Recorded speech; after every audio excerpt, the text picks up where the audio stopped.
State Bank of India state union Amaravati Vijayawada north region ఆధ్వర్యంలో Gudivada State Bank of India సిబ్బంది వేసవికాలం పాదాచారుల దాహతని తీర్చేందుకు బ్యాంక్ ఆవరణ బయట చలివేంద్రాన్ని ఏర్పాటు చేయడం జరిగింది.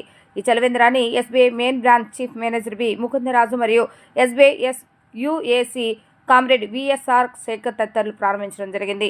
ప్రతి సంవత్సరం వేసవికాలం ప్రజల దాహతని తీర్చాలన్న ఉద్దేశంతో గుడివాడ మెయిన్ బ్రాంచ్ ఉద్యోగస్తుల ఆధ్వర్యంలో చలివేంద్రాన్ని ఏర్పాటు చేయడం అభినందనీయమని వారు కొనియాడారు. ఇటువంటి సేవా కార్యక్రమాలను తమ సిబ్బంది నిరంతరం నిర్వహించాలని వారు సూచించారు. ఈ కార్యక్రమంలో union vice president Narayana, AGS comrade Chakravarthi, comrade BVG Srinivasarao, regional secretary BLH Prasad, Gudivada main branch local secretary PV Ravikanth, SBI staff తదితరులు పాల్గొనడం జరిగింది.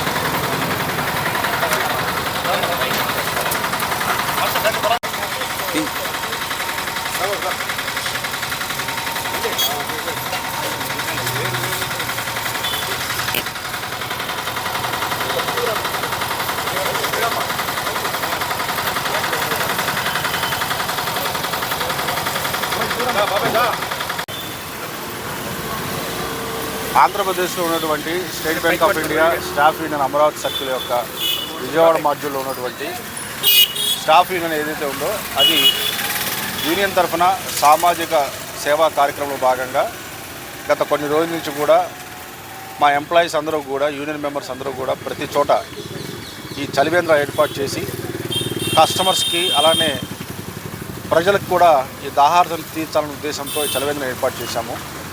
ఇది యాక్చువల్గా 3 ఏళ్ల కిందట విజయవాడ మాడ్యూల్లో స్టార్ట్ అయినటువంటి ఈ ఆలోచన ఈ రోజున అమరావతి సర్కిల్ ఆంధ్రప్రదేశ్ మొత్తం కూడా దాదాపుగా 30-40 ఏరియాస్లో చలివేంద్రం ఏర్పాటు చేస్తున్నాము. జనరల్గా అందరూ అనుకుంటారు యూనియన్ అంటే వాళ్ళ మెంబర్స్ కోసం, వాళ్ళ వెల్ఫేర్ కోసం మేనేజ్మెంట్తో మాట్లాడుతూ వాళ్ళ కోరికలను పరిష్కరించడంలో అనుకుంటారు. అదొక్కటే కాకుండా సామాజిక సేవా కార్యక్రమంలో కూడా ఈ చలివేంద్రం ఏర్పాటు చేస్తాము. ఈ మండు టెండల్లో ఒక 2 నిమిషాల పాటు అతను చల్లటి నీళ్లు తీసుకున్నటువంటి సామాన్య ప్రజానీకానికి ఏదైతే సంతృప్తి ఇస్తుందో అది మాకు ఎంతో ఆనందాన్ని ఇస్తుంది. ఆ కార్యక్రమంలో భాగంగా ఇవాళ గుడివాడలో, ఏలూరు, భీమవరం, మచిలీపట్నంలో కూడా ఈ చలివేంద్రాలు ఓపెనింగ్ చేస్తున్నాము. మిగతా ఏరియాల్లో కూడా ఈ చలివేంద్రాలు మా యూనియన్ సంఘం తరఫున అందరూ కూడా ఓపెన్ చేస్తున్నారు. ఇది మాకు సంతోషించే కార్యక్రమము. ఇది ఇలానే మున్ముందు రానున్న ప్రతి సంవత్సరం కూడా దీన్ని కంటిన్యూ చేస్తారని ఇక్కడ ఉన్నటువంటి లోకల్ యూనిట్ మెంబర్స్ అందరికీ కూడా విన్నవించుకుంటూ ఈ అవకాశం కల్పించినటువంటి గుడివాడ యూనిట్ వాళ్ళందరికీ కూడా హృదయపూర్వక అభినందనలు తెలియజేస్తున్నాను.